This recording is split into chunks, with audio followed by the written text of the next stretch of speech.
What's driving markets? Welcome to Market Take. Each week, we'll bring you our insights on the latest market and economic trends that are impacting investments. I'm your host, Wei Li, Global Chief Investment Strategist at BlackRock. This week, I would like to talk about why we are turning tactically neutral on U.S. long-term Treasuries. U.S. government bond yields are reaching 16-year highs, and that really goes to show that yields are adjusting to this new regime of greater macro uncertainty and higher interest rates.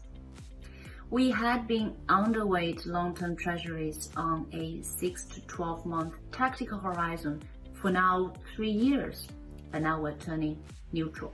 And here is why.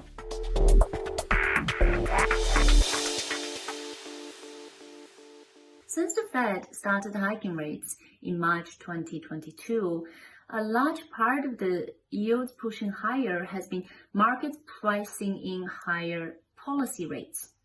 But now the Fed and other central banks are likely at the end of the rate hike campaigns. That means yields are likely to pause around these levels, even if they remain volatile, given the uncertainty in this environment.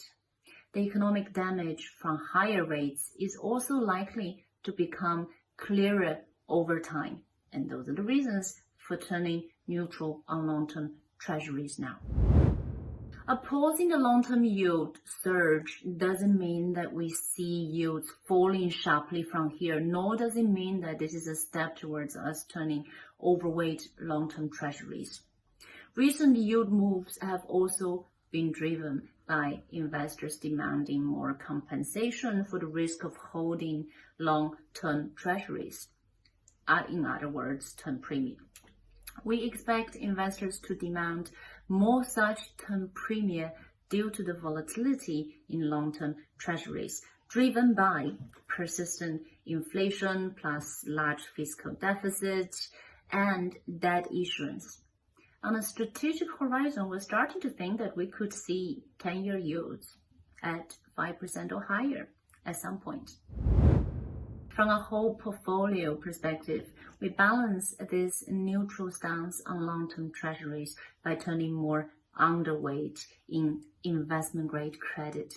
We think that investment-grade credit remain tight, too tight. Since the beginning of the rate hike cycle, 10-year yields have moved up by 250 basis points.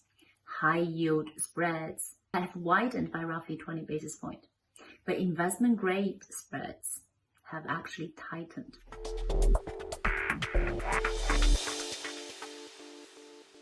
So the bottom line is we have seen long-term yields surge in line with the new macro regime. We think the risks in 10-year yields are now more two-way as central banks are at the peak of policy rate hikes. So that is a case for turning neutral on a tactical basis. But we still see yields rising longer term and expect to turn underweight again at some point. For more details, read our weekly market commentary. Go to www.blackrock.com/weekly-commentary. Thank you for tuning in. If you have enjoyed this episode, subscribe to Market Take wherever you get your podcast. This material is intended for informational purposes only and does not constitute investment advice, a recommendation, or an offer or solicitation to purchase or sell any securities, funds, or strategies to any person in any jurisdiction in which an offer, solicitation, purchase, or sale would be unlawful under the securities laws of such jurisdiction. The opinions expressed are as of the date of publication and are subject to change without notice. Reliance upon information in this material is at the sole discretion of the listener. Investing involves risks. BlackRock does and may seek to do business with companies covered in this podcast. As a result, listeners should be aware that the firm may have a conflict of interest that could affect the objectivity of this podcast. For more information, visit blackrock.com